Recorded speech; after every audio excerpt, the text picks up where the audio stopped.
I need to make an announcement.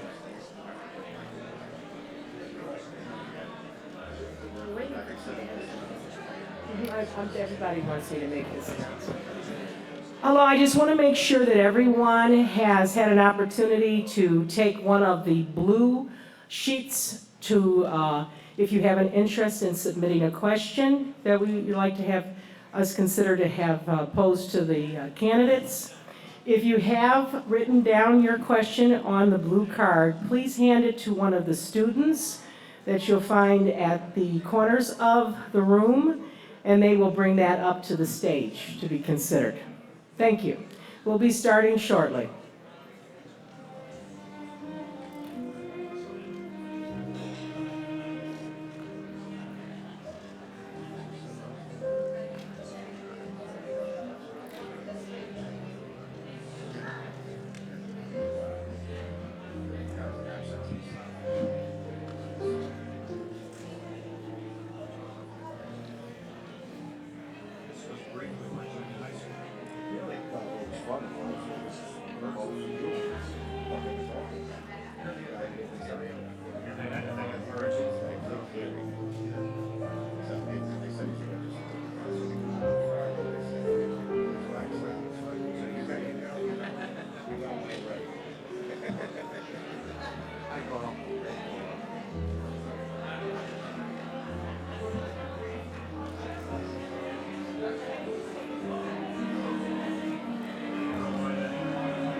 if everybody would please take their seats.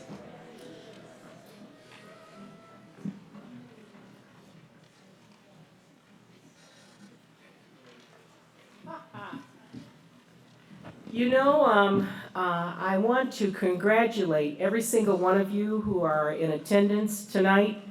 We're in for a big treat, and I'm very excited about what we're going to experience tonight. I'd like to welcome you. I am Colette KNUTH, the president of the League of Women Voters of Huntington. As you may or may not know, the League of Women Voters has never supported or opposed a candidate or party. I would like to first begin by thanking Five Towns College for this wonderful set and all of the work that's being done by their students and faculty in making this a wonderful night. Please join me in thanking them.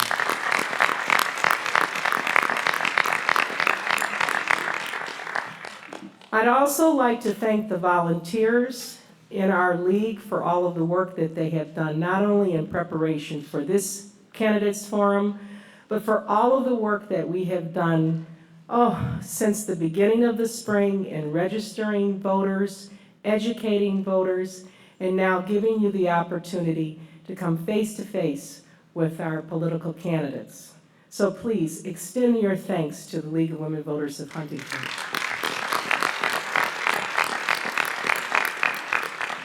And now I'd like to thank the candidates so much for your appearance and your attendance.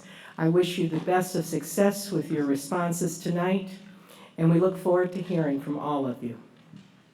With that, I'd like to ask the president of Five Towns College, David Cohen, to join me on stage to tell you a little bit about Five Towns College and then to lead us in the Pledge of Allegiance. Mr. Cohen.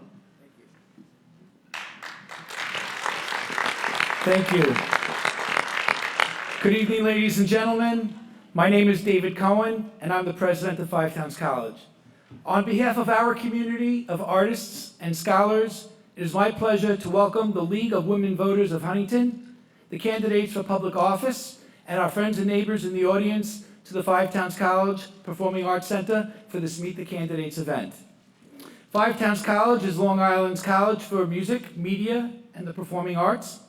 Through our 8 separate divisions, the college offers more than 30 programs of study, from the associate degree level through to the doctoral level. This evening's event is made possible by the School of Mass Communication, particularly the Broadcasting and Journalism departments. I would like to acknowledge the hard work of our Mass Communication Chair, Professor Tom Calandrillo. Where's Tom? Somewhere? And his faculty colleagues.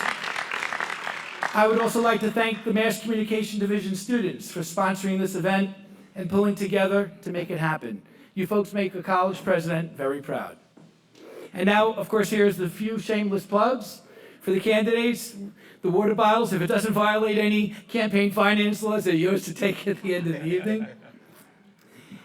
And we also would like to invite everybody back to Five Towns College, to this very stage, where on November 15th to the 18th, we'll be presenting the main stage musical, Dirty Rotten Scoundrels. You can learn more about Five Towns College at www.ftc.edu. And now, to lead us in the Pledge of Allegiance, it is my pleasure to welcome Five Towns College broadcasting student, Ms. Star Fuentes. All right. I pledge allegiance to the flag of the United States of America and to the republic for which it stands, one nation, under God, indivisible, with liberty and justice for all. Thank you.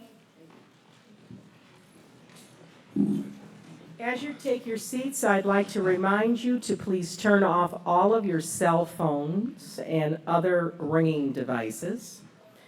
Note that this forum is being video recorded by Five Towns College students. It will be available to be seen in its entirety on the League of Women Voters Huntington YouTube channel, and it will be broadcasted during our Cablevision public access time slot. Look for information about that on our Facebook. So with that, I'd like to introduce our forum moderator, Lisa Scott, the President of the League of Women Voters of Suffolk County, ILO. Lisa? Thank you, Colette, and thank you also to the candidates. Just as an aside, that was an odd choice of theatrical productions, given the stature of our people here on the stage. But let me just go over the rules again. Yeah, now you got it, right? I'm the president of the League of Women Voters of Suffolk County, and it's always a pleasure to be a moderator and help the voters of the districts learn more about the candidates. I wish we had about 3 hours. I don't think our candidates wish they were going to sit here for 3 hours, but we've already gotten a lot of really interesting questions, so we hope to cover most of the topics. We can't possibly cover all the questions. The rules of the debate are such. We have a timer, Diane Slavin, who's co-chair of the Voter Service Committee in Huntington. She'll be indicating, Diane, just hold one up so the candidates can see it. Okay, we'll do the countdown. Each candidate is being given 1 minute for their introductory statement. Then I'll go through the questions. Since these are all New York State Legislature candidates, all the questions will go to all the candidates. So after we start with the introductions, we'll skip one and then go to the next person and go through a question cycle, then the third person and around. And if you believe it, I will keep track of this, okay?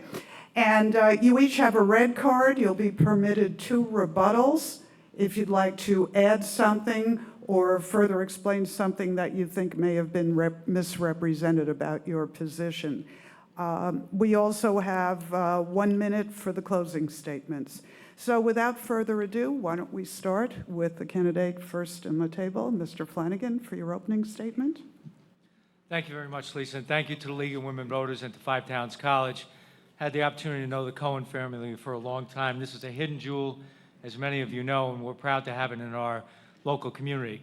I've served 32 years in government service, 16 years in the New York State Assembly, 16 years in the New York State Senate, and the last 3.5 years I've been the Senate Majority Leader, and I believe I have a wealth of experience and knowledge about how things work in Albany, what's important to Long Island, aid to education, great higher education, property tax relief, property tax caps, state spending caps, job creation, economic development, taking care of things like opioid and heroin addiction, doing everything conceivable to create jobs, stimulate economic development.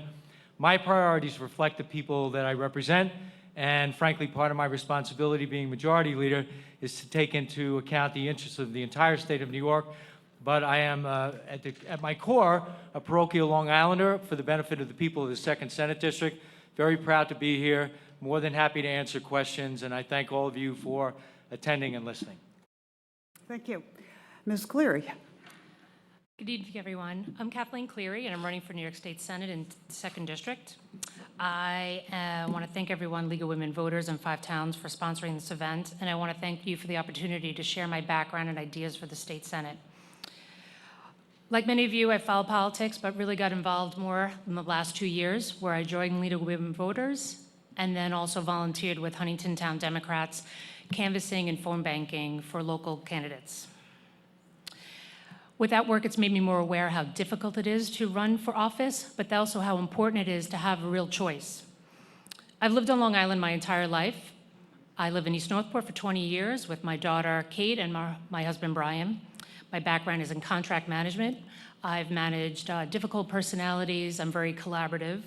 I know these skills would work well up in Albany.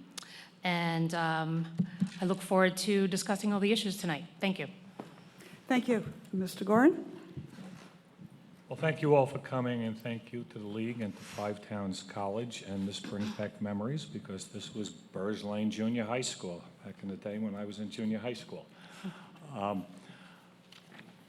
We need some changes up in Albany, and that's one of the reasons why I'm running for the New York State Senate. I have been in public office before. I had the honor to represent the citizens of Huntington in both the Suffolk County Legislature for 3 terms and the Huntington Town Board for 1 term.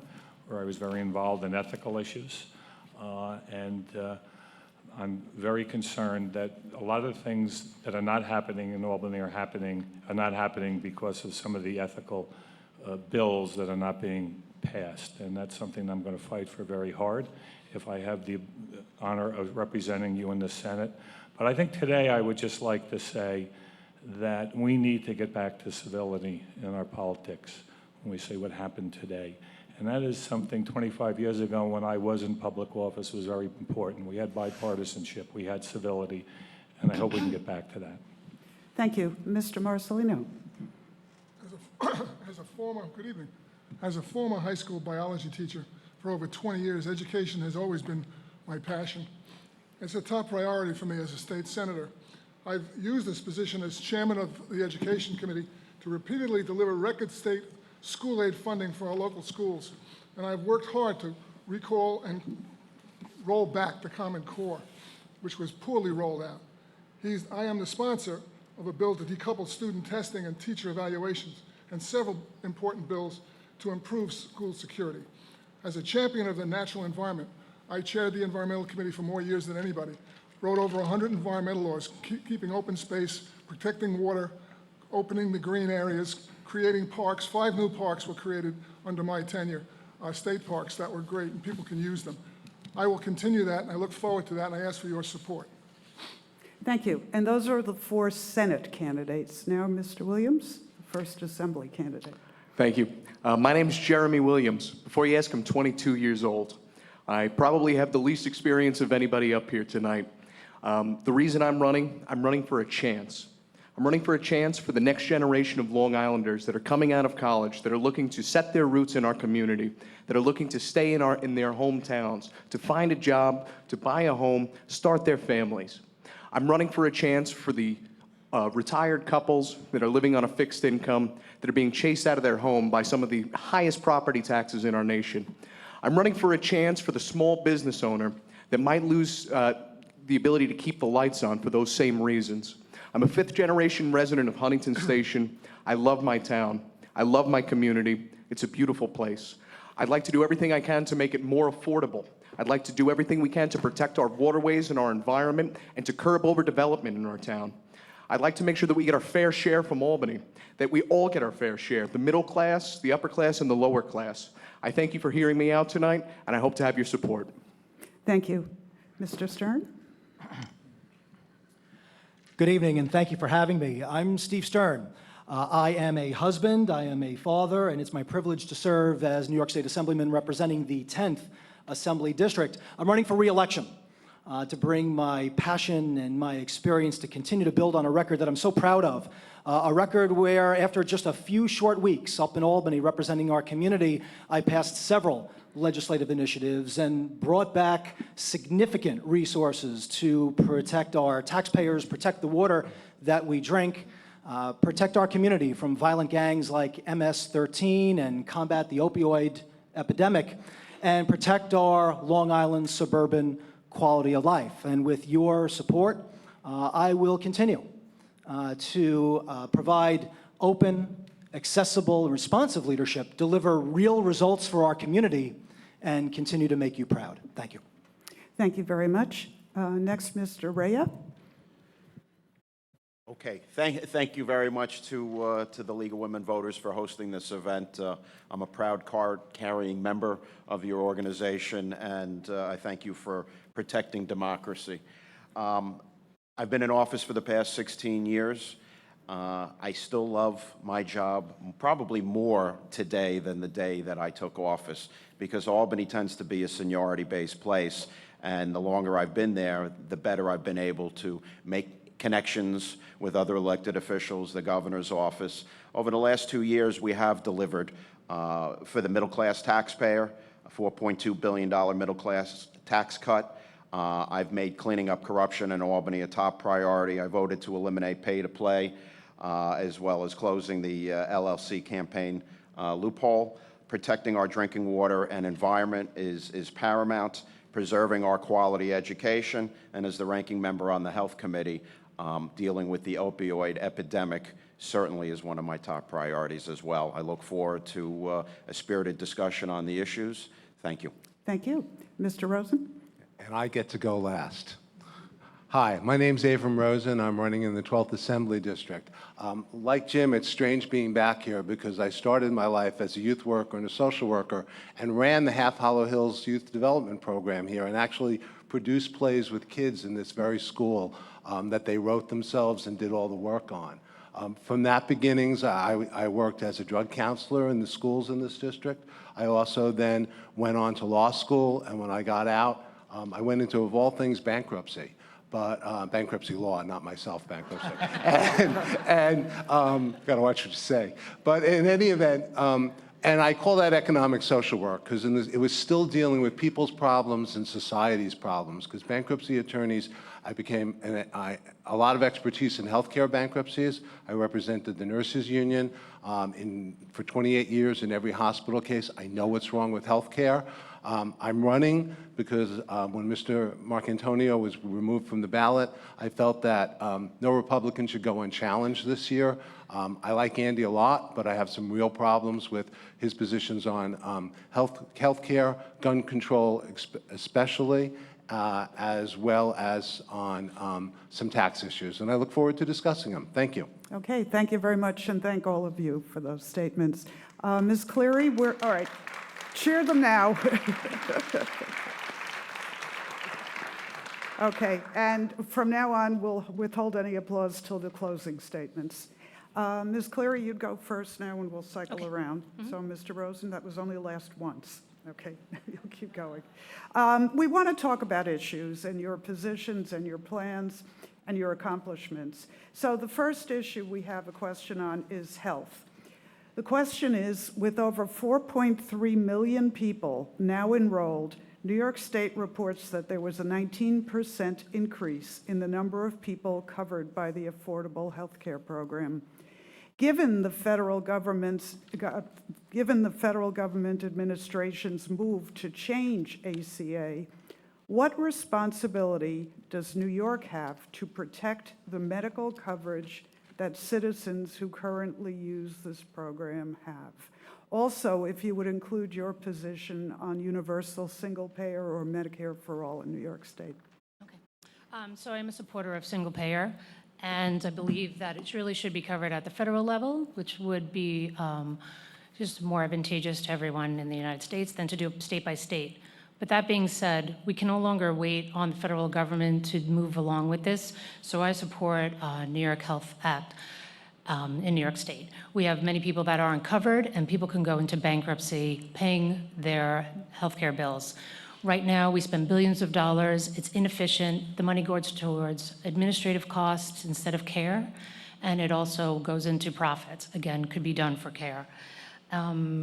We need to be able to remove the obstruction that's going on here in the New York State Senate, where we need to be talking about having health care for all New Yorkers.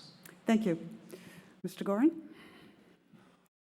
Well, one of my concerns is Washington, as we just saw with the change in the federal tax code limiting our ability to deduct our state and local income taxes to just $10,000. I fear that the next thing that may come down is a reduction significantly in aid for health care and perhaps even a block grant program that wouldn't factor in the health of the citizens, but just based on numbers. And I'm concerned about that. So I do support the New York Health Act, but I do think it is important that in implementing it, we quantify the money in the system right now that taxpayers are paying.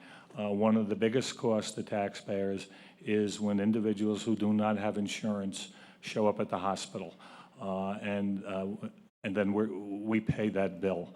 And many of those people who show up are now there with serious health issues that if they had health care in the beginning, particularly children, perhaps that could have been taken care of earlier.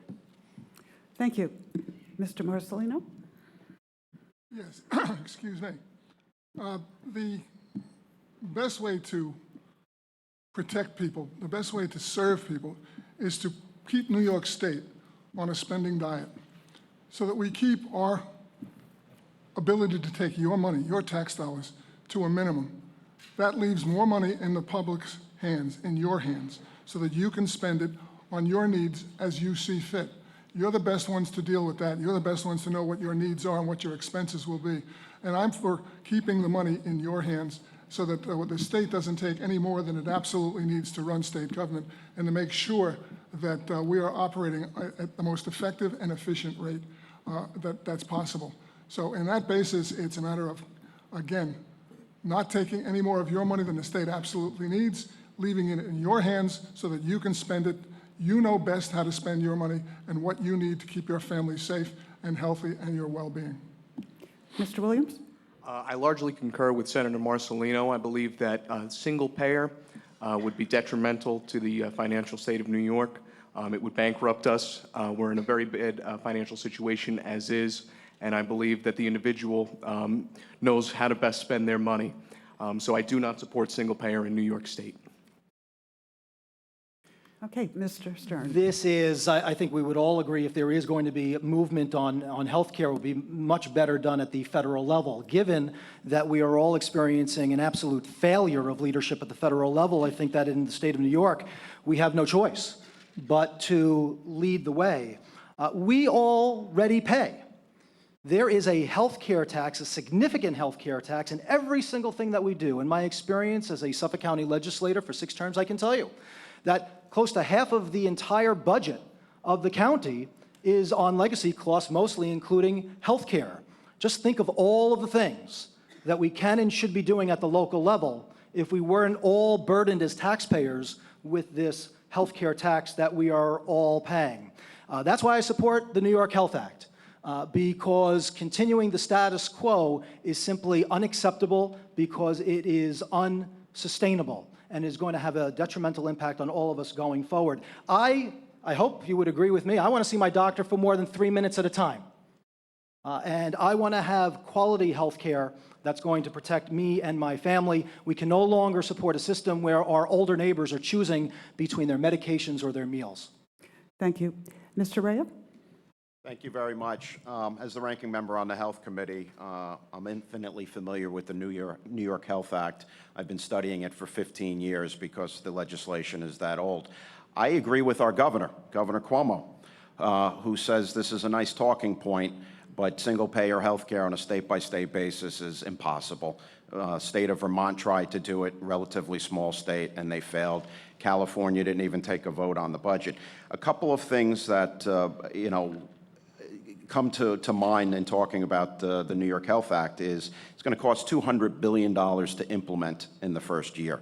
That will double a lot of taxes for a lot of people.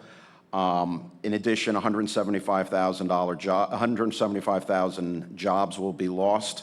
2,000 of them very well could be in the 12th Assembly District. I'm in favor of resurrecting Family Health Plus, which is a program we had to give up when the ACA was implemented. But now that that restriction is passed, we do have the ability to insure everybody in New York State. Thank you. Thanks. Mr. Rosen? Thank you. Well, this is where 30 years of working in the health industry comes in. I'm not a supporter of the New York Health Act as it presently is there. I've read the RAND report. I've crunched the numbers. The problem is it relies on high-income New Yorkers not having left the state. I think they already have because of the tax cuts, and I won't vote for something that we can't pay for. That said, I think there are approaches. I think the saying you don't want to take people's money. People can't pay for health care. I'm the only person here, I think, who runs a company. My family rates went up $800 a month just now for my people. So that's $800 a month that I have to come up with. I have some different ideas on it. I think there are other ways to impose taxes through some things that were taken away on services. I think we should look into doing a regional plan with Connecticut and New Jersey, because the #1 place to cut is to go after the pharmaceuticals. And if you had 3 states, that's 40 million people, being able to negotiate pharmaceutical rights, you could save that $200 million, probably comes down to 100, and people are spending more than that now. So it can be done, but it's got to be worked on, and it has to be well thought out. Thank you. Thank you. Mr. Flanagan? Yeah, when I served in the Assembly, Dick Gottfried was the sponsor of universal health care or single payer back almost 30 years ago. So this bill has been around in various iterations for approximately 30 years. I don't support it as it's presently constructed. I concur with many of the comments just offered by Mr. Rosen. And I think if you look at the state of New York, we don't wait for the federal government. We have acted long before the federal government on many occasions. And if you look at our Medicaid program, whether it's right or wrong, we have over 6 million people enrolled in Medicaid in the state of New York. And we've done so in ways that are advantageous and ways that are giving us challenges and struggles. So the pharmaceuticals is one component, but those costs are coming under control. We've moved to a Medicaid managed care model, which is much more beneficial. And people who are on Medicaid, it's not perfect, but I know people who are on Medicaid who have much better health plans than people who have private health insurance at, of course, much lower costs. I do not support single payer, and the state of New York will not wait for the federal government to act proactively or reactively. Thank you. The third topic we want to cover is a question on education. We'll start with Mr. Gorin. Eliminating disparities in the resources available between grades K through 12 public school children living in lower income and higher income communities is complicated. What solutions do you propose to address this problem as it exists for both school children and taxpayers? And please add whether you support or don't charter schools and their role in public education. Well, I do not support funding charter schools with our public tax dollars. I'll answer that first. We have some of the greatest public schools here on Long Island, and I want to keep it that way. And what I would like to do is see that if we can fund some of the schools that do not have as much resources, to bring them up to the level of some of the best schools that we have now. And one of the ways I think we can do that is we need to gradually move away from the property tax being the primary funding source for our schools and move towards state funds, which would be more income tax and sales tax. And I think with the Trump tax plan that is limiting state and local income taxes to $10,000, that I think there might be the appetite now to gradually start reducing the property tax bill by bringing more money in from the state, which will then also help with the issue as the questioner raised. Thank you. Mr. Marcellino? Bringing in more money from the state means taking more money from you. It's tax dollars. We don't manufacture the money. We don't print the money. We take it from you through our taxation. So the more we bring in as a state, the more we're going to have to take from you at the state level. I'm not in favor of raising your taxes any more than they already are. We're overtaxed as it is. We do not have any charter schools in the 5th Senate District, and there's a reason for that. The public is satisfied with the public schools as they exist. The school systems that exist in the district are working well and are working with the community, and people are happy with that. Where you find charter schools is where you find people who are not happy with the current public schools and are looking for alternatives. And by the way, charter schools under the law are public schools and are entitled to some aid. So that's something we have to be careful about also. But I'm not in favor of increasing charter schools. I am in favor of maintaining our public schools, and I've done so by increasing aid to education by over $1,500 per pupil, and I will continue to do that if I'm permitted to stay in the state Senate, and I'm hoping you'll do that. Thank you. Mr. Williams? Thank you. As the person on the stage that's closest to the public school system, I'm a product of the South Huntington School District and a fresh product of the SUNY system through Stony Brook University and Binghamton University upstate. We do have one of the best public education systems, I believe, in the country. I think our extracurricular programs are incredibly important to maintaining that. I think that we need to ensure that every school has enough funding for the arts and extracurriculars. These are the programs that keep youth away from gangs and crime. Like we said, there are no charter schools in the area. That being said, they are public schools by law, so they should be afforded aid. However, I think that strengthening our public schools is the most important thing that we could do, and especially the arts and extracurricular programs that we offer. Thank you. Thank you. Mr. Stern? I am a very strong supporter of our public schools. I am a product of public schools. My children are products of public schools, and I'm a very strong supporter of the hardworking men and women that teach our children. I am adamantly opposed to utilizing our taxpayer dollars to support charter schools on Long Island or anywhere throughout New York State. Those are our tax dollars that need to be better spent on our public education system. But let me agree with Jim Gorin that the answer to your question, I believe, is to work to eliminate the property tax as the way we fund our public schools here locally. It becomes a tremendous and unacceptable burden going forward for too many of our neighbors, some of the most vulnerable in our community, some of our older neighbors that unfortunately are being forced out of their homes because of the inability to keep up with rising property taxes. There is a better way to fund our schools, which goes to better equity, better parity, and that's what we need to seek going forward. Thank you. Mr. Rea? Thank you. I'd like to talk about some of the successes we've had. In the last 2 years, we've had record increases in aid to education, over $26 billion. It's a 3.4% increase. Foundation aid has increased, and that's what our local school districts rely on the most. I have been against charter schools since their inception, debating against them on the floor of the Assembly. You only see charter schools where the local government is not properly funding education, which is why you see them all in New York City. We contribute 80% to the cost of education. New York City contributes less than 50%. When they match us, then we can have a legitimate conversation about whether or not we have charter schools. We've also done a lot of good, not just with our local schools, but our colleges as well. We're making it more affordable for people to attend the state school.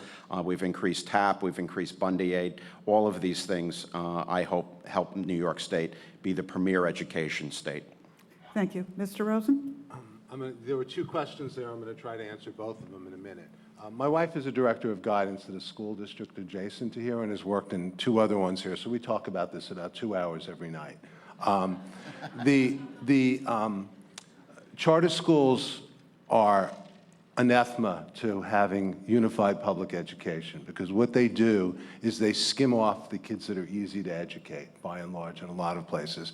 The ones that do exist should be mandated to take as many ESL students and as many handicapped students and as many special ed kids as the other schools do. And they don't do that, leaving the harder kids to educate on public schools. So it's much worse than that. So I think I am categorically against funding them. And I think the fact that funding did not get through this past time in the Senate because of pressure from hedge funds to deal with that was a disservice to us. The other thing I would address on property taxes, the most regressive tax in the world. We provide services. We're being attacked by Washington on a lot of bases. We have services that the rest of the country needs. We should come up with ways to tax them, to take the burden off real estate taxes. Thank you. I'll get back to that more later. Thank you. Mr. Flanagan? Yeah, I think there's a direct correlation. First of all, we need to maintain the property tax, and we need to make it permanent. That's helped control spending at all local levels of government, including at the school district level. Second of all, I am completely opposed to moving toward more of an income tax-based funding of education, because people on Long Island make more money than other parts of the state. We already pay a disproportionate share of taxes. If we move to that model, you're going to pay more, and other people are going to be paying less, and that's not equitable. There's got to be some balance. It's very simple. You create jobs, you drive revenue into the state of New York. The more revenue you generate for the state of New York, the more money that's available for aid to education. A lot of fallacy out there. Right now, we drive money to high-needs districts at a disproportionate level. In this year's budget, the new money that came into the budget, over 70% went to high-needs districts. Charter schools are public schools by law. I support charter schools. The teachers' unions have run charter schools throughout the state of New York, and right now there are over 80,000 children on waiting lists trying to get into charter schools because their parents are dying for those children to have a chance at a quality education, whether it's in the city of New York or any other part of this great state. Thank you. Ms. Clear? I have to agree with John Flanagan. We do send too much money up to Albany, and then we get back from here on Long Island. And schools are one of our biggest draws here, but we can't continue to pay the majority of our school funding through property taxes here on Long Island. We need to come up with other ideas and other avenues of revenue. I am opposed to charter schools, and I don't believe that we improve school funding by siphoning money off from public education into charter schools. We do deserve the best education for our children, and we have to think of other ways to fund our schools. Property taxes are not working. We've been talking about this, I think, for probably 30 years now, that we can't sustain it, and it just gets worse. Our elderly and senior citizens are not able to afford their taxes, and it's become very difficult for people to buy new homes and afford the property tax we have here on Long Island. Thank you very much. Mr. Marcellino, the next set of questions starts with you. It's said often that diversity makes for a more thriving community, and I'm thinking now of age diversity. We have a diverse group right up here. Yet the What do you mean by that? I'm looking at the gentleman next to you. But it's also great that we're having this at a college and not in a general population setting. So for the young people who are graduating or will be graduating from Five Towns College and throughout Suffolk County and your districts, what's one piece of legislation that you would support or introduce if you're elected for the next term that would keep young people in our communities and help them thrive? I would introduce legislation that encouraged the creation of jobs. Young people who graduate from this institution are going to be looking for a place to work. If they can't find it here, they're going to go someplace else, have no choice. So we have to bring jobs onto Long Island. We have to bring good paying jobs onto Long Island. That means you provide tax incentives. That means you create the infrastructure for these jobs and for businesses to come here. We must make sure that we keep our young people here, and they're not going to stay here if there's no future here. We must create that future by creating the jobs, bringing employment to this district, bringing businesses to this district that will create these jobs so that they will stay here and they will want to work and bring their expertise here. We want them to live, work, and play and raise their families right here in the town of Huntington, in the 5th Senate District, or the town of Oyster Bay, which I also represent, the North Shore of that. So it's imperative that we create these jobs, that we create the incentives to bring businesses here so that our young people stay here. And anything we can do that does that is key to it all. Cutting taxes and making sure that people have the ability to stay here. Thank you. Mr. Williams. After graduation, most of my friends moved down south. North Carolina, South Carolina, Texas, Florida. These are all states with far cheaper property taxes, much less barriers to first-time home ownership, and a much better environment for job opportunities. What we have on Long Island is a very unfriendly environment for young people. I think the first thing that I would do, if elected, is I would seek to create a public-private partnership. Find the highest paying employers on Long Island. Right now, the largest volume employer is the government. I don't believe it should be like that. I believe that private enterprise affords us the best quality of life. So I'd like to bring the largest employers that we could find, bring them to the table, ask them, where are your needs? Do you need kids in STEM? Do you need kids in the arts? Do you need kids in education? Fast track the application process between the SUNY, CUNY, and private school system and get kids employed right away. I think also making the 2% property tax cap permanent would do wonders in keeping young people on Long Island and giving them a chance to actually live here. Why would you be paying $12,000 a year on a home that you could buy in North Carolina for much cheaper, paying $1,200 a year, and you have a much better job? The businesses shake shop. They go and they find out where is the cheapest place to operate, and unfortunately, that's not the case in New York. Thank you. Mr. Stern? Yes, I have had the opportunity through the years, certainly in my 6 terms in the legislature, speak with a lot of our young people, and of course they will say that the biggest challenges are housing that is affordable and good quality jobs. Downtown revitalization and the infrastructure to serve that those downtown areas that our young people want to be a part of is vitally important. That's something that I worked on for years and years in the legislature, and many of our downtowns have experienced fantastic success because of the infrastructure improvement and the support that it's received from our local level of government. But I can answer your question with two legislative initiatives that I'm looking forward to introducing if I am privileged to return to the New York State Assembly. The first is a legislative initiative called Internship Apprenticeship Long Island. That will be a local effort for our experienced workers to develop strong supportive relationships with your young people, particularly those coming out of school. In addition, I'm looking forward to the establishment of a Boomer Corps and utilizing the talents and the experience of our older workers who might be transitioning, developing additional skills, and sharing their experiences with some of our younger workers. Those are the kinds of partnerships that I think our young people are looking for as they create and begin their careers here on Long Island. Okay. Assemblyman Stern hinted towards downtown revitalization, which I assume means high-density housing and transit-oriented developments. I could tell you as a young person, not myself, not any single one of my friends and colleagues want to live in a small apartment near a train station where you're paying perhaps $2,500, $3,000 a month, even if it's $1,500 a month. When you're graduating making only $30,000 or $40,000 a year, and you have almost half of your income going towards rent, the cycle is continuous. You're not saving for a 20% down payment on your home. You're not able to join your community when you're living in a cycle of renting that seems unending. What we need is we need to reduce property taxes so we can allow our young people to stay on Long Island, not in apartment buildings. Okay, thank you. Mr. Rea, your turn. Thank you.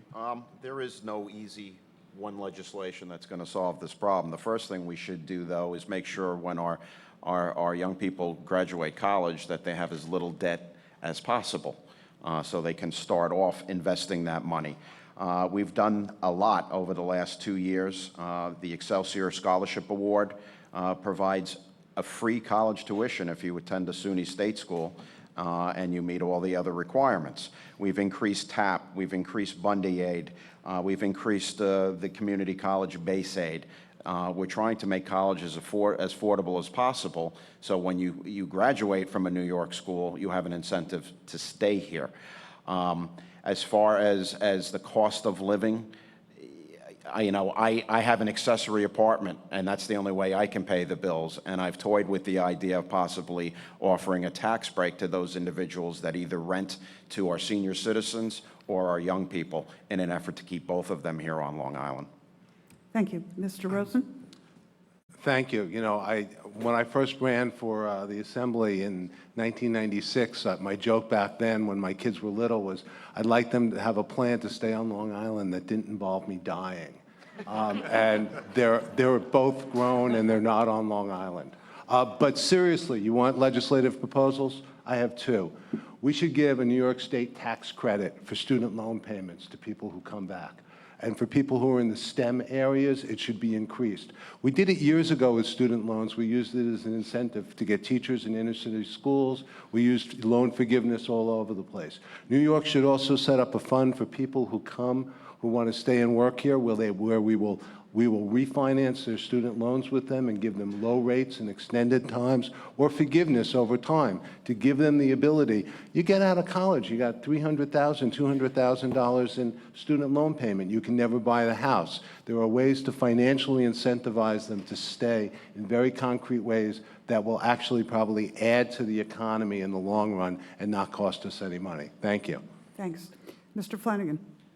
Yeah, I think there's been a lot talked about in this area. I believe a significant expansion of the TAP program, which is a tuition assistance program, which goes really right to middle-class families more than anyone else, who generally are in the most dire need. I concur completely with the notion of helping to eradicate or reduce or eliminate student debt, which is growing by leaps and bounds, and it gets exponentially worse when you're going to a private college or university, no matter what the quality may be. So I think we need to find ways, and you can provide incentives for students. If you stay in New York for 5 years, we'll help give you loan forgiveness. If you happen to work in an underserved area, we can give you loan forgiveness. If you happen to go into a specialized area, working with adults with developmental disabilities, we can do the same type of thing. there's a lack of synergy and collaboration between elementary and secondary education and higher education. Combine those two, and there's not enough effort being made with the business community. I'll give you a quick example. I've traveled all over the state. I was in Rochester a little while ago. They say we have plenty of good jobs. We just don't have people with the requisite skills. The people who want to hire the good people need to be talking to the people who are educating them to tailor those programs so that when these kids come out, it's ready-made, whether you start a community college or you're already walking into a good-paying job. Okay, thank you. Ms. Cleary? Yeah, so student debt is keeping children from graduating graduating with student debt is stopping them from moving on into adulthood. But we do need more jobs here on Long Island that'll be able to afford them to move on and move up. But I also disagree with what was said before about young people wanting to live in apartments. Young people don't want to move right into a house. I think they need to have more freedom and to decide what they want to do. It gives them a freedom to decide where they're going to live on Long Island, where they're going to decide to raise their family. And I think low-density housing near infrastructure and trains would be able to help students find a place that they want to live, move back to Long Island, and stay here near their families. I agree that we need to have jobs and education need to be matched. We have students that have this excellent education, but are the jobs here that are matching them? We want them to stay here, so we have to talk both about that, about having jobs for them to come to and places for them to live. Thanks. Thank you. Mr. Gorin? Well, going last, I agree with a lot that has been said. But one of the things I want to add is, there's a lot of state grant money that's thrown around. And one of the things I would like to do, and specific legislation I would like to introduce to deal with this, is just try to see if we can focus more of this grant funds towards incentives to try to help our young people with jobs. One of that is we've got some of the greatest public and private colleges here on Long Island, and we have some great institutions, Cold Spring Harbor Lab, Brookhaven National Lab, just to name a couple, and some great private companies. I would like to see some of these grants going towards trying to marry the college, the kids, with the future employment. And the other thing that we need to do as well is we have to recognize that not everybody's going to want to go to college. So I think we need to do more in terms of the state incentivizing programs for young people out of high school so that they can find good paying jobs and stay here on Long Island. Okay, thank you. Mr. Williams, this one starts with you. There have been a lot of talk in the press about women's rights and equality of the sexes. What are your thoughts on this issue, and what ideas do you have to assure equity for all New Yorkers, regardless of their gender or gender identity? Sure, you mean in the workplace? No. Oh, just in general? Well, I believe obviously in the equality of all people. I think that we've done great strides in ensuring that women are paid equally in the workplace in New York State. I'd like to see that continuing. I'd like to see perhaps some programs for women in STEM, in science, technology, and engineering and math. It's a generally male-dominated field in the colleges. So I'd like to see some more scholarship money going towards women that would pursue this course of education, course of study. I think that a woman's ideas might be a little bit better than a man's that's set in such an abstract way in engineering, math, and the sciences. I'd also like to make sure that we are representing women, obviously, in our in government. So I'd like to make sure that we can also incentivize, female participation, both at the local, state, and federal level. Thank you. Okay, thank you. Mr. Stern? Yeah, thank you. So much of what I do in my personal life, in my professional life, and as a representative of our community comes from the values that I've developed over a lifetime, surrounded by strong women. Strong women at home, strong women in the workplace, strong women in my workplace. I strongly support equal pay for equal work. And I've also had the privilege through the years of spending a lot of time in our schools, and I can tell you that so many, and it's wonderful to see, so many of our young people that are winning Coca-Cola awards and Siemens awards and developing some of the brightest minds in STEM and the future of technology are our young girls. And that's really wonderful to see and needs to be supported. But I think that equality really also comes from the ability to make your own healthcare decisions, which is why I am a strong supporter of women's health and reproductive rights, and will always be a strong supporter of a woman's right to choose. Thank you. Mr. Rea. Thank you. For a number of years, there's been the Women's Equality Agenda, which has been 10 points ranging from slavery to pay equity. It runs the gamut, and I've been proud to actually co-sponsor 9 of those which have passed. We can have a discussion on the 10th platform, which is a codification of Roe v. Wade. It's something that I could support if there were some substantial changes to some aspects of the legislation. As many of you know, I was raised by my mother, our town clerk, Joanne Rea, with my sister, and sharing a bathroom with 2 people. You learn a lot about women's issues, needless to say. And my mother's always taught me to respect women, and they should have an equal chance to achieve everything that anyone else has. And I've been proud to support numerous pieces of legislation that eliminate that glass ceiling and many other things that give women the opportunities they deserve. Thank you. Mr. Rosen? Well, I'm not going to touch that last comment. But this is a little bit where the gloves come off, because this is where I really disagree. Andy has voted against equal pay almost every time it's come up. He's voted against codifying Roe v. Wade. He voted against making conversion therapy illegal on minors, all right? He voted against, a couple of times, gay people from being able to adopt, and then he skipped 1 vote when it came up another time.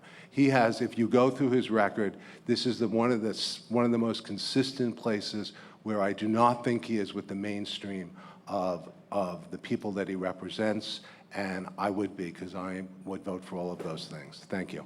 Thank you. Mr. Flanagan? Yeah, I think if you look at the... I'm sorry, we have a rebuttal. Yeah, you knew that was going to happen. Yeah, 30 seconds, Mr. Rea. Thank you. Most of the bills we vote on in the State Assembly are one-house bills. We vote on them over and over and over of them year in and year out. Those bills change. Mr. Rosen had said I voted against a number of bills. Actually, if you look at my latest voting record, I have voted for all of them, including the conversion therapy. So, you know, as President Obama, he was against gay marriage for the first 4 years of his term, and then he evolved on the issue. Well, in Albany, you can evolve on issues too, and I have done just that. Mr. Rosen? We'll be done after this. I heard the line before about comparing it to President Obama, and it's a good line, except at some point, I think the people of this district deserve someone who's going to lead and not follow, and is going to be in the forefront of these issues and trying to address them up front and not get dragged to doing things when they have to. And that, on this and some other issues, which is, I think, what's happened, either for party reasons. I happen to think Andy's heart is in the right place, but for political reasons, he didn't do things, and I don't have those same constraints on me. Thank you very much. Mr. Flanagan, your turn now. Yeah, I'm going to add my voice to some of what Assemblyman Reyes said about the 10-point agenda that has generally been referred to as the Women's Equality Agenda. The Senate has passed all 9 out of the 10 planks in there. That has to do with equal pay for equal work, sexual harassment, domestic violence. There are a wide variety of factors that are involved. Very proud of working with Senator Marcellino and my colleagues on legislation like that, advancing things that I think are important to all people in New York, but to women in particular. And I also think if we look at this, there's a program in New York which most people don't really know about, but it's basically called MWBE, Minority Women Business Enterprises. We have incentives in the state of New York, and we provide opportunities specifically for female-owned companies to get a competitive advantage, to make up for some of the competitive disadvantages that have been around for a long time. So we pay close attention to that and work on these issues constantly. I would add, too, that the more we do to create jobs, that's good for everyone, particularly women all across the state of New York. Thank you. Ms. Cleary? So yes, I'm for women's equal rights. And as much as I like all the men that are up here, I wish there were a couple of more women with me. So I have a 14-year-old daughter, and I think that making this step and doing some other things, it's great to see women choosing roles that maybe that they haven't done in the past. And I also want to talk about how I am supportive of the Women's Reproductive Health Act. I think it's very important that women have control over their bodies and their health care. I'm also supportive of gender. I'm against gender identification discrimination. And I also think that we need to look into more of a maternal mortality. I think it's a very strong issue, important issue with women's health care, and that is very important to women's rights. Thank you. Thanks. Mr. Genkin? Well, the work at the state to make sure that all our policies conform to equal pay for equal work, there's a lot more that needs to be done and across the board in all departments and all aspects of our society. So I would support an expansion of that. I also support codifying Roe v. Wade because I am fearful that with the recent Supreme Court appointment of Mr. Kavanaugh, it is very possible that the Supreme Court will vote to overturn Roe v. Wade. And if they do, then we revert to a 1970 law that puts it in the penal code. And I don't want to go back to the day when women and their doctors have to fear going to jail because they want to exercise their reproductive rights. And I also agree with Kathleen Cleary. I support the gender legislation. Thank you. Mr. Marcellino? Roe v. Wade is the law of the land, has been for many, many years. There are no cases coming through the courts that I'm aware of, and I've asked, are there any that are percolating up that may rise to the Supreme Court level? There are none at this current time. Roe v. Wade is safe. It is the law in the state of New York. I certainly would not vote to change it. Thank you. At this point, we'll start with Mr. Stern. It's on environment. Number one, we have a single source aquifer as our water supply. It's being more and more challenged all the time. We have die-offs with fish. We have stronger and stronger storms wreaking havoc. And through all of these together, you end up with saltwater encroachment and all kinds of things. If you're reelected, what should New York State government be doing to combat all these current concerns in environment? Preserving our precious environment is one of my very, very top priorities, and New York State does have an important role to play and needs to be more aggressive, actually, in playing that important role going forward.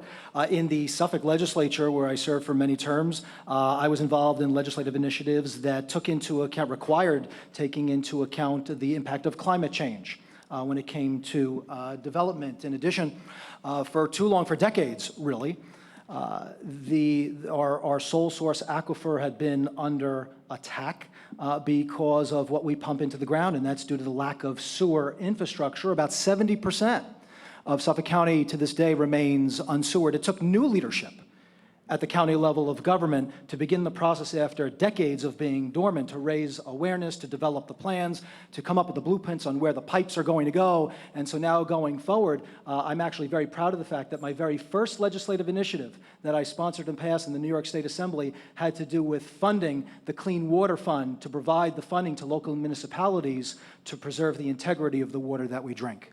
Thank you. Mr. Rea. Thank you. We've had a lot of accomplishments on this. As a member of the Environmental Conservation Committee, I take great pleasure in working with the chairman, Stephen Engelbright. But as far as the environment, $2.5 billion for clean water infrastructure projects in the last 2 years, $75 million to replace and update cesspools and septic systems. I'm proud of my 100% rating with the EPL because I, as a Republican, one of the few Republicans to vote for the Climate Community Protection Act, and I've been publicly recognized for that. $600 million for the Environmental Protection Fund, funding for air and lead quality in schools, and I was happy to join with my colleagues in supporting legislation to ban drilling, oil drilling off of our coast. Thank you. Mr. Rosen. This is something I have a little firsthand experience with. I live in Centerport, right on the harbor, and right after I bought my house, it got wrecked in Hurricane Irene, and I had to raise it. And so I've kind of lived this, and I see every storm or every heavy rain what goes into the harbor. So it's kind of personal with me on a lot of levels. There's a lot we can do. We've done some stuff, but we haven't done anywhere near enough. We need to start thinking about different technologies. We have to start thinking about permeable roadways to try and deal with it, because especially along the North Shore on the terminal moraine, where you've got old summer communities with absolutely no stormwater drainage at all, and it just pours into the harbors. We need to work on that. There's that to be done. There is a lot of work to be done. I know Jim will talk about the new technologies on cesspools, so I'll leave that to him. And we need to come up with other ways of paying for it, and we also need to stop being quite so lazy about it ourselves and change our own habits. And I think government can have a bully pulpit to be doing that as well. Thank you.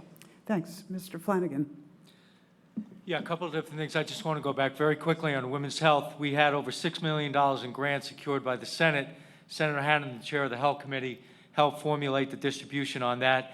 And I supported paid family leave, which, while it applies to everybody, was overwhelmingly considered a woman's issue in the sense that they are still the primary caregiver in many situations, whether it's on the early stages of life or the latter stages of life. With regard to the environment, Assemblyman Rea ticked off a wide variety of things. I'm very proud to work with Senator Marcellino on issues like brownfields. He chaired the Environmental Conservation Committee for years.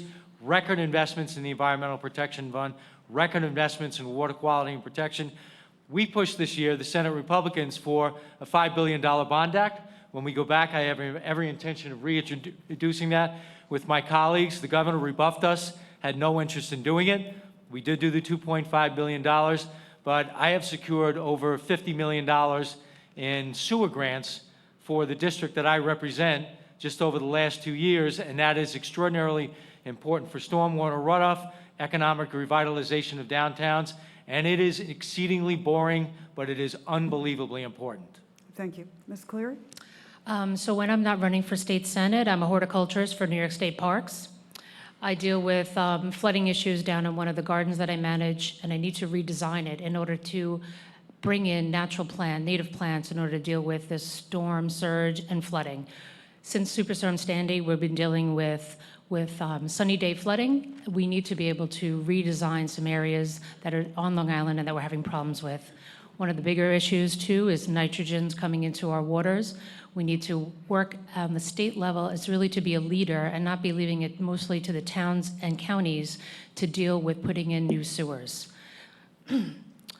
Northport Harbor was recently closed for excessive nitrogen, and we also have, not only do we enjoy using our harbors and our beaches, but they really provide a lot of economic money into our district. So we need to be cognizant of that when we deal with all these environmental issues. Thank you. Mr. Gorin?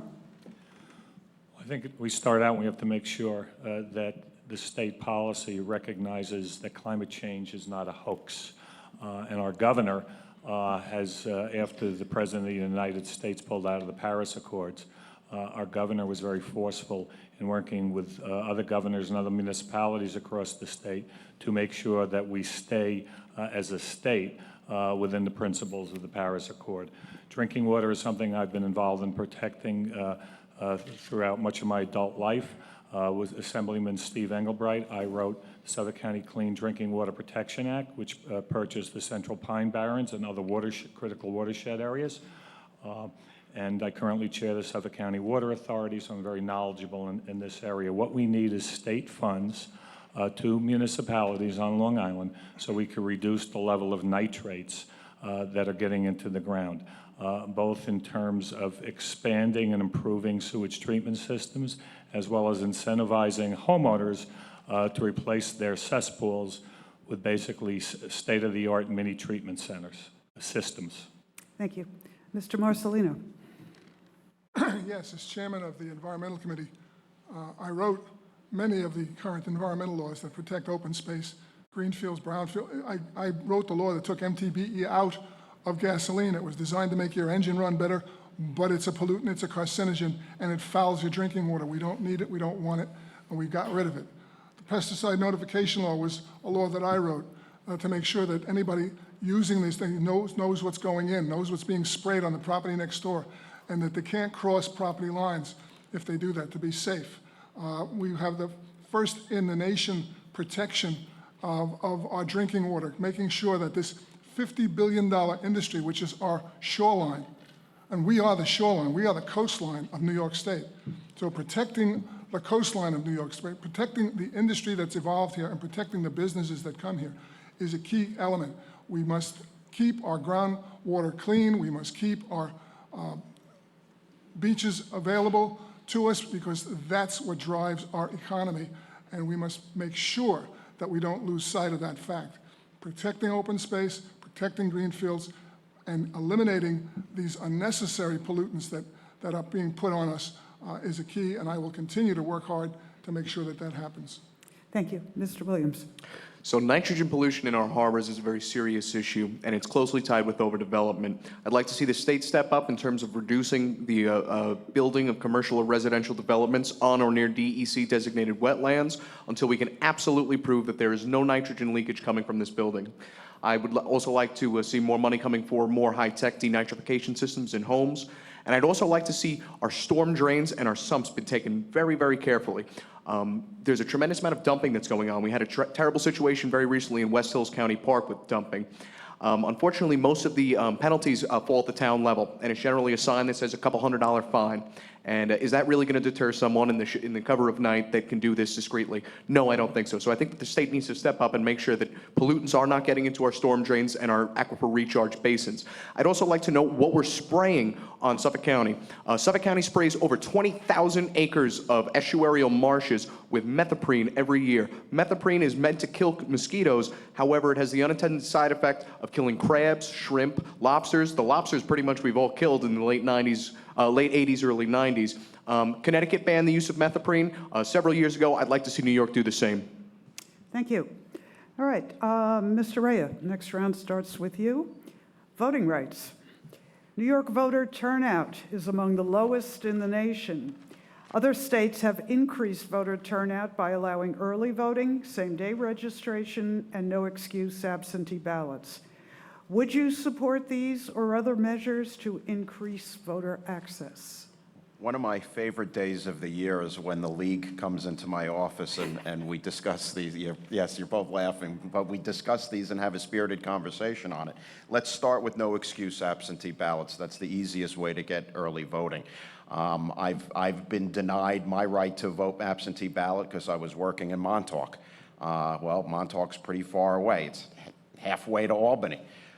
So let's eliminate the excuses. What better way can there be to vote than sitting in the comforts of your own home with a computer screen in front of you, looking and comparing the records of the two people that you have a choice to vote for? Early voting, I don't necessarily have a problem with it as long as we fund it. There's plenty of local governments, particularly upstate, that don't have the resources to open up polling places. But while we're also at it, I have a major concern with respects to voting in our schools. The one day a year that you don't have to show ID to come into our schools is on Election Day. You have primaries, you have special elections. I think there should be a law, I'm sponsoring it, that would require you to show ID to get into the school, not necessarily to vote. Mr. Rosen. This is so easy to fix. I mean, Texas figured it out, okay? I mean, they've been voting for 3 days in Texas. They figured it out. And we're like 46th in the country in voter participation. You've got a problem with people coming to the schools. Do 4 days of early voting and do it over the weekend. If you don't want to show an ID, you come in on the weekend. If you don't mind showing an ID, if you don't mind showing it, you come in on the Monday and Tuesday. This isn't rocket science. And, you know, no excuse absentee ballots. That's great until the Republican Commissioner of Elections decides not to let you have them. which is what we've been facing for the last 2 days. So this... I'm sorry to interrupt you, but please hold on that Save my because time. new things came through this afternoon. The league's been talking to the commissioners all day, so I'll wait till everyone's responded on the question. Okay, first. so I jumped to question? All right, then I'll stop. So anyhow, this to me, you know, the funniest thing is the one time I was not allowed to vote that I didn't get back was when I worked for a federal judge, because she didn't have to let me out and I worked in the city. And the only time in like 1984 that I missed an election. And, you know, it really made me angry, and there should have been another way to do it. Thank you. Thank you. Mr. Flanagan. Yeah, at one point in my tenure in the Senate, I got to chair the Election Law Committee, and one of the laws that I passed was about campaign disclosure requirements, which doesn't necessarily have anything to do with voting. I don't support same-day registration. I do support no-excuse absentee voting. And I think what we need to do is drive voter awareness. We also have to be mindful of the fact that this is a heavy, heavy cost to local governments. This is a very expensive proposition. Every time you add a day, you add tens of millions of dollars to the cost. People may say they don't care, but for the districts that we all represent or want to represent, we have a much higher voter turnout than many other parts of the state. Voter turnout in the city of New York, even the last mayoral election, was abysmal. Voter turnout in the district that I represent in a presidential year will be at least 75 to 80%. I think voting is not only a right, but a privilege. So we take this very seriously. We deliberate on these issues, and I do think there should be voter integrity. We have to protect against fraud. I remember chairing the committee, and my colleagues who were Democrats were absolutely and unalterably opposed to having to show any form of ID whatsoever. I think that's wrong. I think it undermines the process. And if you have to show a license in other places or a photo ID that's proper, there's no reason in the world why you shouldn't have to do it when you come to vote. Thank you. Ms. Cleary. My first day that I went up to Albany to lobby was for expanding voter registration and letting New York vote. I agree that we need to have no excuse absentee voting. My husband, who's a city fireman, had missed a couple of times of voting, and when he had overtime in Queens and wasn't able to get home before the polls closed. I also believe that we should be combining the federal and state and local primaries instead of having two. That should be a cost savings. We should consider using that cost savings to expanding voting dates around the election day, not expanding it for weeks, but maybe for a few days surrounding the days before and after. I also believe that we need to be able to change our parties closer to the primary day. Right now it's October. It's ridiculously early. You have no idea who you want to vote for by the time October comes around. And I really think it should be more flexible. I also believe we should have automatic voter registration. Mr. Gorin. I support no excuse absentee ballots. You know, under the current law, if you happen to be a construction worker that gets up before 6 o'clock or a stockbroker gets up before 6 o'clock and has to commute to work, you may not be home by 9 o'clock. And the Senate continues to refuse to allow early voting in this state. And I just think we need to have it. It needs to be passed. You can debate whether it should be 4 weeks or 2 weeks. I think 4 weeks is too far out because I think people will have buyer's remorse. Maybe 2 weeks or at least 8 days with giving you some weekend opportunities. We really need to have early voting. And Mr. Rea and Mr. Flanagan both talked about the costs. So you know what? Let's have the state provide the funding to the municipalities, because I'm against increasing mandates on local governments, and I think spending more state money to allow democracy to flourish is a good investment. Thank you. Mr. Marcellino. Early voting, yes, but not too early. Because as was just said, or said by some of the others, there is buyer's remorse on this. After a while, people might say, you know, I voted for so-and-so, I really don't like that vote, maybe I want to change it. So they want to go back in. No votes that they cast, if you vote early and you cast your vote, those votes are in sealed envelopes and should be that way, and should not be opened until the polls close officially on Election Day, and not counted. So that if you want to come back, you have the ability to come back to the polling place where you vote and say, look, can I have my envelope back? Because I'm going to vote now in person. I've changed my mind. And you should be able to get that vote. No excuse absentee balloting, absolutely. You shouldn't have to provide an excuse. If you want to vote absentee, vote absentee. Nothing should stop. Votes should be not counted until the end of the election day. We've said that. It's an interesting point, but approximately 50% of those eligible to register, those eligible to vote, are actually registered to vote. 50%. That's amazing. And of that 50%, less than 40% actually vote. We need to increase participation. That means we got to get into our schools and inculcate that into our educational system and tell our young people and get them to the point where they are going to vote, want to vote, and are eager to vote. Exercising the franchise is key to keeping this country free and great. Thank you. Mr. Williams. I absolutely support weekend voting. I support early voting as well, like we said, not too early. I think that automatic registration is a good thing. I believe that we should be able to switch parties easily, more easily than is currently allowed. I think that combining primary days is a great way to save money. It's a great way to save some time as well. Something that hasn't been noted that I'd like to note, the governor recently allowed convicted sexual predators to come into our schools to vote. I'm vehemently against this. I think that they should stay far away from our schools. And as it's been said before, I believe that showing ID is not a bad thing. The third world and second world, in Mexico and India, they have voter ID laws.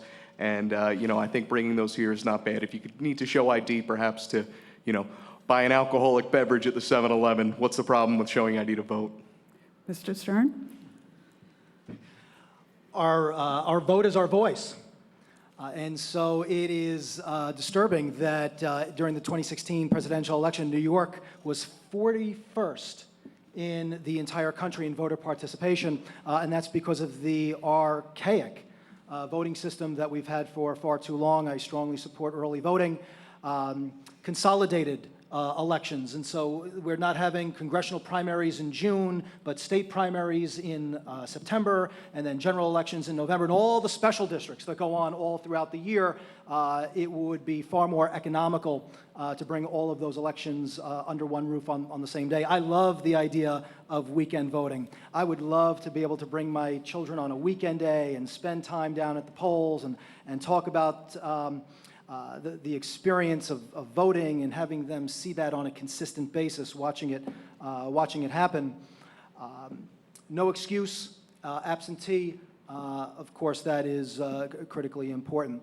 I remember very well in the 2017 cycle, several of my friends who were commuters to the city lost the opportunity to vote that year because of trouble on the LIRR. That's not acceptable. And yes, going forward, allowing more people to participate, not less, is the direction that we need to move in. Okay, thank you. Mr. Rosen, the next set will start with you. And in the interest of time, I'm combining a few things here.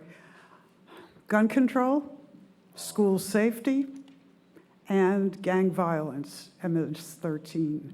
If you were elected to the Assembly, what initiatives would you be looking for? What would you support or introduce, or what's working? Thank you. I was hoping that would be the question I got. Well, hopefully next year, or I think definitely next year, even though Mr. Flanagan's agreed with me a couple of times, when he's not the speaker, we'll actually get the red flag law passed. And we will have the ability to go in and take guns away from dangerous people, which we don't have right now. This is probably, you thought women's rights were bad? This is probably the biggest problem that Andy and I differ on. While he says his position is evolving, the fact of the matter is that he's voted, up until last year, he had a 93% approval rating from the NRA. It went down a little bit this year. I think it's a B minus, but it's still way too good. So on those things, I would pass the legislation that has been stymied on a whole bunch of issues there, on micro-stamping guns, on child safety locks, on the length of registrations for pistol carry licenses. So that's one. You gave me 3 questions, so I'm trying to get them in the one. Oh, all right. I'll use my other red one on this after somebody else goes. Okay, Mr. Flanagan. What? Who goes? Me? No, we go around. Yeah. You get to go last. Yeah, and then I get to- We're going clockwise. I have a very strong record on gun control. I also balance that with an interest in sportsmen and people who are advocates for shooting and things of that nature. So I did support the SAFE Act, took a lot of grief for it. I've tried to achieve a balance in working with my colleagues on these types of issues. We have the toughest gun control laws in the country here in the state of New York. I don't think there's any doubt about that. Secondarily, with regard to school safety, the problem we have is that we don't have a partner. We passed a package, Senator Marcellino and my colleagues, of about 15 bills that would enhance school safety, school security officers, increase penalties for trespassing and loitering. We passed a whole series of bills that are good, common sense, practical bills that protect children, that protect students, that protect educators, and goes after the bad guys. We had no partner. No partner in the governor, no partner in the Senate Democrats, no partner in the Assembly Democrats. With regard to gang violence, the problem we have, it's not funding. You can provide the requisite funding. You need to go after the people who are creating the problems. You need to enhance the penalties and, frankly, go after the bad guys and have much more of a focus on the criminals who are killing people and maiming people in society, and stop worrying about their rights before the taxpayers and law-abiding citizens. Ms. Cleary? So this weekend I attended 2 gun safety events. One was in front of Senator Flanagan's office, calling him to pass the red flag law, or ERPO. And the second was a celebration in the life of Scott Beagle, who was killed in Parkland. I'm a firm supporter of the red flag laws. The red flag laws allowing family members and police officers and district attorneys to request court orders to prevent someone who's harmful to themselves or to others from purchasing or owning guns. Similar legislation was passed in Florida less than a month after the Parkland massacre. Had it been in place at the time, there would have been an avenue for people to come in and take those guns away from the gunmen. I am a strong advocate of gun control. I'm also an advocate of school safety. I don't believe that we need to have armed guards in our schools, but we do need to make our schools safer. And as to gun violence, I think we need to give our police officers all the tools that they need, including the ability to have Spanish-speaking interpreters who are able to find out what is happening into the communities, because more funding for guns is not just going to help our police. They need to be able to talk to the residents. Thank you. Thank you. Mr. Gorin? Wow, I got to try to get all this within 1 minute. Red flag law, another law being stopped because the Senate refuses to allow it to a vote. And it's got nothing to do with gun rights. I've spoken to members of the NRA. I've knocked on a lot of doors. And when I explain to them that all this law does is says that if a person is deemed by a judge to say that they may use a gun to harm themselves or somebody else, then the judge, after giving this person due process, will take that gun away from them only on a temporary basis. And that is just such common sense. We need to ban bump stocks. We need a 10-day waiting period when you go and purchase a gun, because right now the federal 3-day waiting period is not working. If they don't get the information in 3 days, people in New York walk out with guns. We need to fund money to school districts for school safety. I don't support arming teachers, but I think we need to do a lot more with technology, and it should be up to the school district itself as to how they think they need to protect their schools. And I fought against gang violence when I was a county legislator. I will do it as a state senator. We need more money from the state to help our local police. Thank you. Mr. Marcellino? I received an F rating from the NRA because of my vote for the SAFE Act, which is the strongest gun control act in the country. We need safe schools. I'm not in favor of arming school guards. I'm not in favor of putting more guns in schools. We don't need shootouts in schools. We don't need armed people coming out and doing that sort of thing. We want to keep guns out of the schools so that they remain free and safe for the kids that are in them. I think it's imperative that we work to maintain the safety of our schools and to maintain the fact that people who have guns are capable of handling them. We don't want the mentally ill to have guns. We want to make sure that people who are involved in sexual harassment cases or gender violence get the guns removed under due process, temporarily removed, get them back when the courts determine it's okay, but don't just put them in the schools. Don't let people in the schools have guns, because that's where the problems will start. Keep guns out of schools. Keep the schools safe from gun violence. That's key element. And as I said before, I'm proud of the fact I got an F rating from the NRA because of my vote for the SAFE Act. Thank you. Mr. Williams. As it's been said prior, New York does have the strictest gun laws in the nation. In fact, it's right on Governor Cuomo's commercial. That being said, I do support the red flag law. I think that anybody that is demonstrated that they're a danger, that they're mentally ill, should not have access to a firearm, and at least on a temporary basis until it's proven that they're capable. Regarding school safety, as probably, again, the closest one to the public school system, we had a school resource officer in my high school. His name was Officer Drew. He did have a firearm on him. However, him being there made me feel safe. The fact that somebody was on site, available to respond to any threat of violence without having to call someone or waiting for a response, that he's there and ready to act, made me feel safer. It's a double-edged sword. On the other side of that, he's identifying students that are going down the wrong path, that are going towards gangs, crime, drugs. He's identifying them because he sees them in the schools and then out on the streets as well. And he's able to familiarize himself with them, establish a rapport, get them on the right track, and let them know that the police are not your enemy. They're your friend, they're people, and they're here to help you and protect you. So I don't believe in arming teachers, but I do believe in expanding school resource officer programs and bringing more armed, active law enforcement that we trust to protect our streets, to protect our children while they're outside of schools, into the schools themselves, so we don't have to wait for the response, that they're there and they're ready to act. Thank you. Mr. Stern? Gun safety and protecting our children and our teachers while they're at school is the moral issue of our time. One of my very best friend's son was a student at Parkland. His best friend was murdered in the classroom right next door. He heard it happen, and he will never be the same. I am a strong supporter of reasonable gun sense safety measures, universal background checks, banning high-capacity magazines and weapons of war off of our neighborhood streets. I am a very proud co-sponsor of the red flag legislation that passed the New York State Assembly in just the few short weeks that I was there before the end of the session, as an important way to keep guns out of the hands of those that pose a danger to all of us and should not have them. I am very proud that in just a short period of time I was able to bring home our fair share from Albany and hundreds of thousands of dollars distributed to our area schools for them to utilize for the most high-tech security measures as a way to harden our schools and keep our children, our administration, and our teachers safe. Thank you. Mr. Rea. Thank you. I think it was John Kerry, when he was running for president, who said he voted no before he voted yes.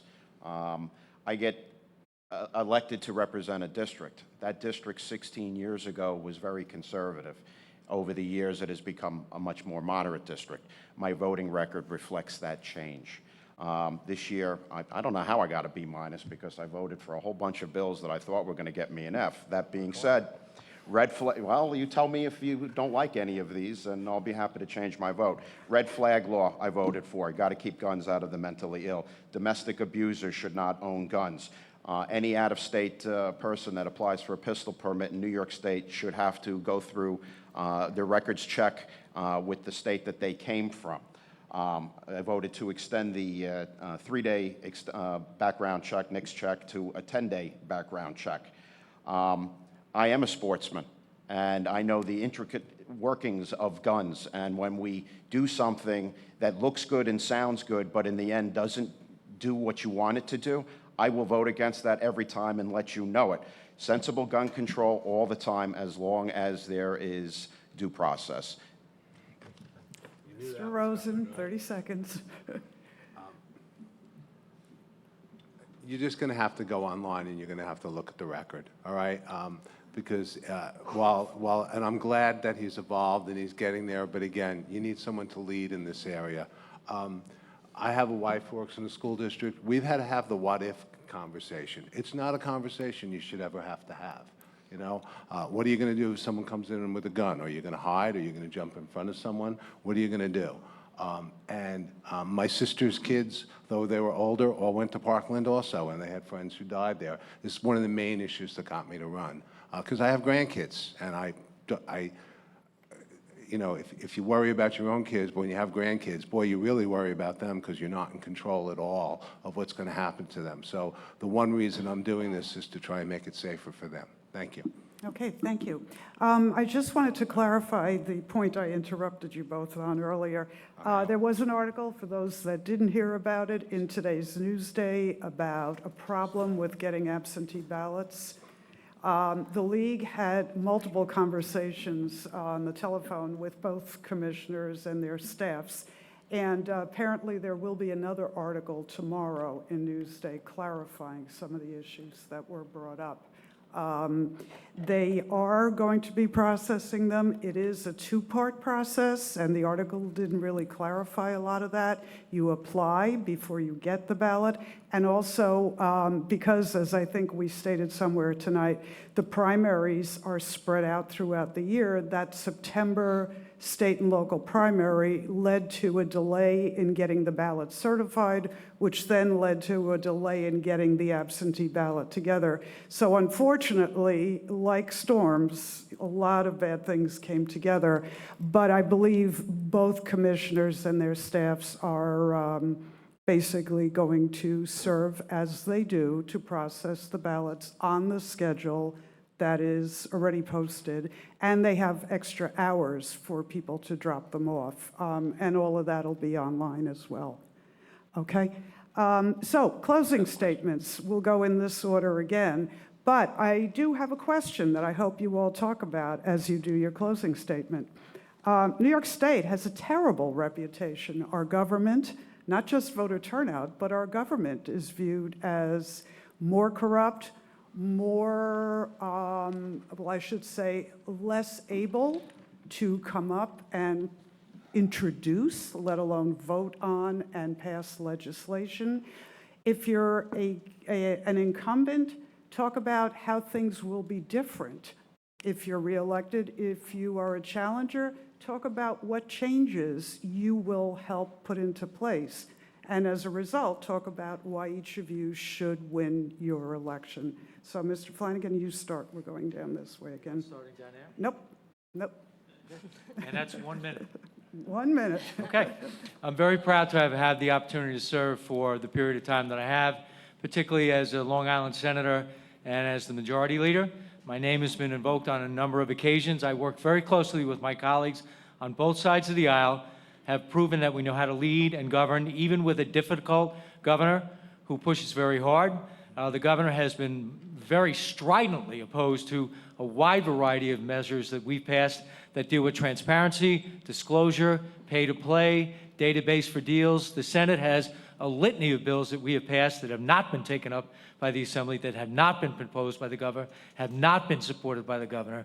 So when we focus on things, I'll stand on our record on what we've done. In terms of my own record, I look forward to the opportunity to try and serve again. These are challenging jobs. I still love my job. I have the interests of Long Island at heart. I've worked every single day to make sure that we get proper funding for economic development, for real jobs, keep the property tax cap, institute a state spending cap, deal with issues like opioid and heroin addiction, quality of life, the environment here on Long Island, making sure that what is important to the people that I've had the opportunity to represent not only continues but gets enhanced.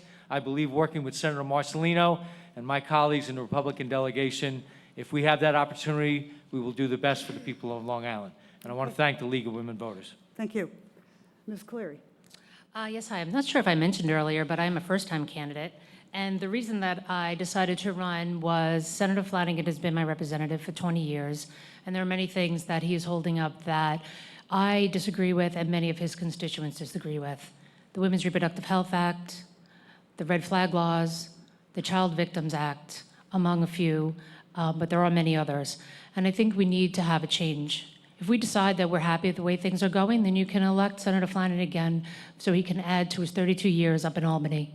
But if you want somebody who wants to bring change, who sees our district from inside the district, not from up in Albany, then I ask for your vote.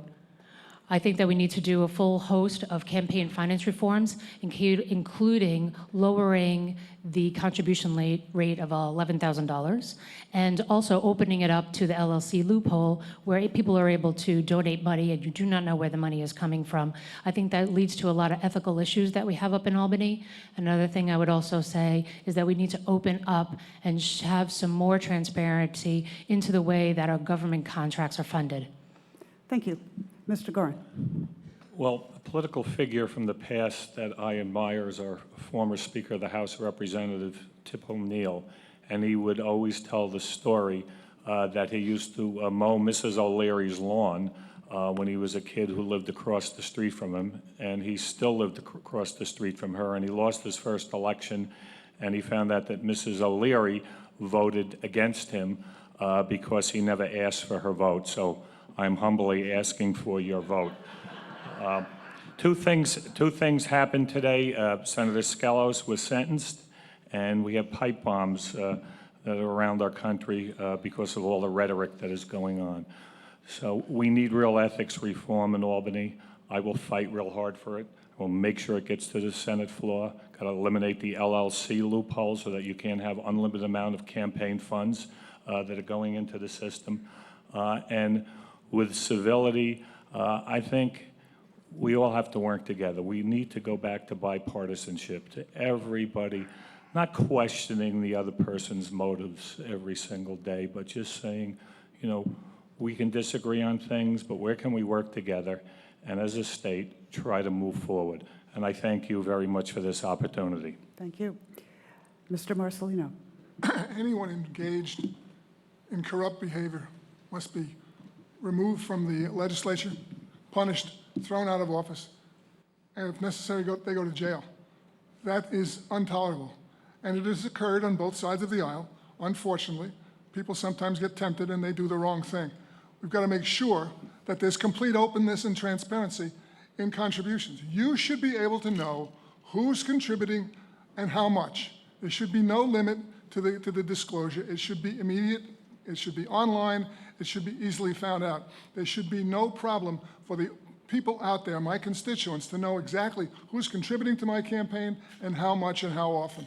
That's a must, and I support that sort of thing. I thank all of you for coming tonight because you care, you want to hear, you want to listen, and you want to learn. And I appreciate the fact that you're here, giving up your time to listen to us. And the job isn't finished. You don't pass 100 environmental laws, 275 different laws, without working across the aisle, without working with members of the other party. I've developed those relationships. I will continue to develop those relationships so that I can produce and perform in your interests, because I know that I work for you. You're my boss. Well, my wife is my boss. and that's unchangeable. But you come a close second. So therefore, I want to be able to go back there. I want to go back and continue the work that I've been doing. And with your help, I hope to go back on November 6th. Thank you. Mr. Williams. Thank you very much.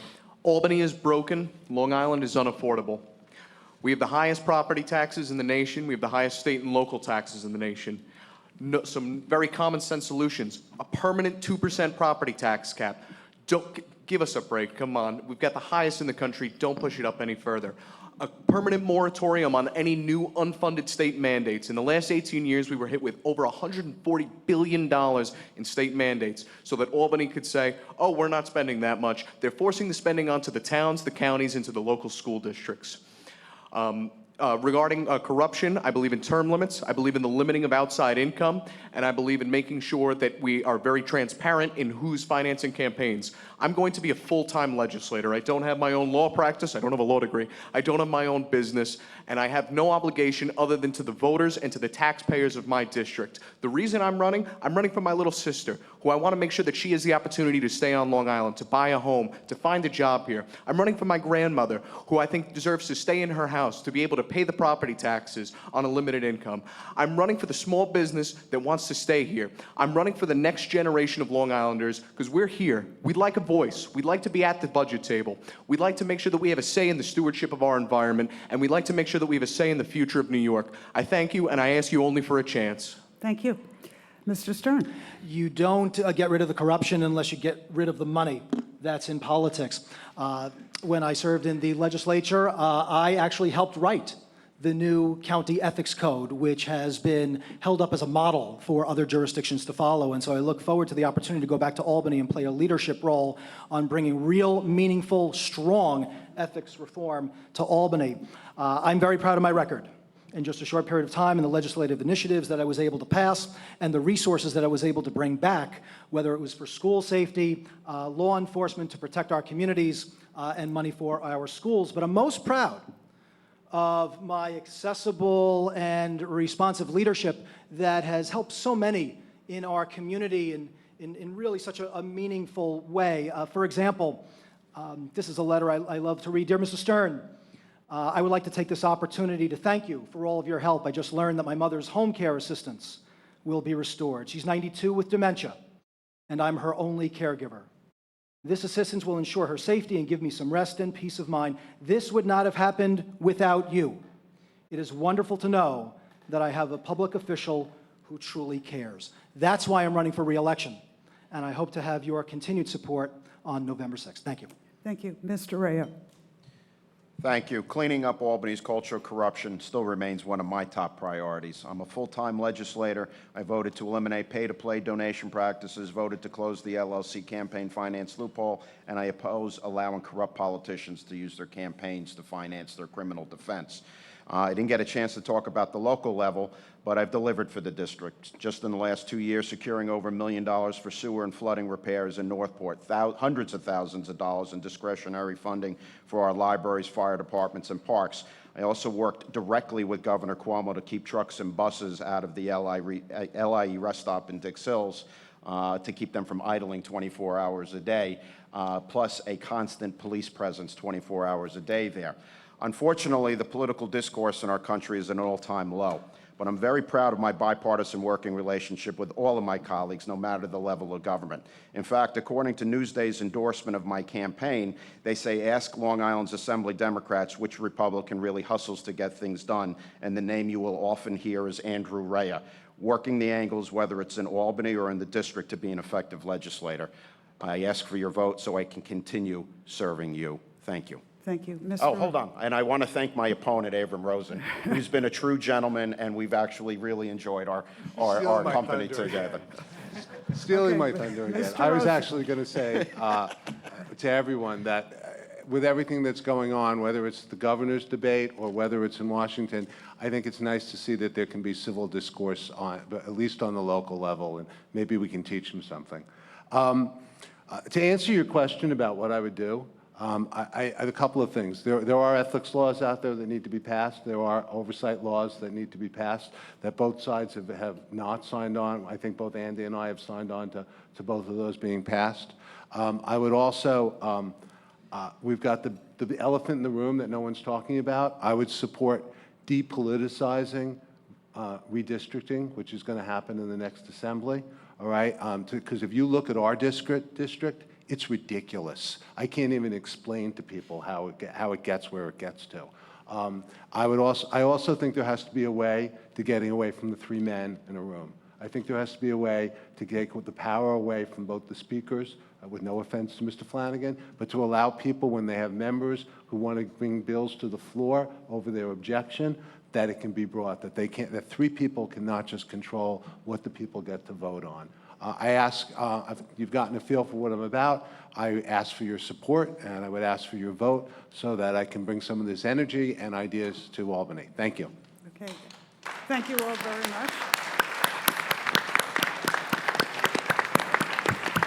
And thank you to Five Towns College. This has been a wonderful venue, and I hope to see more of it in the League of Women Voters of Huntington. And make sure you all bring your colleagues and friends and neighbors to vote. Thank you. Okay, thank you.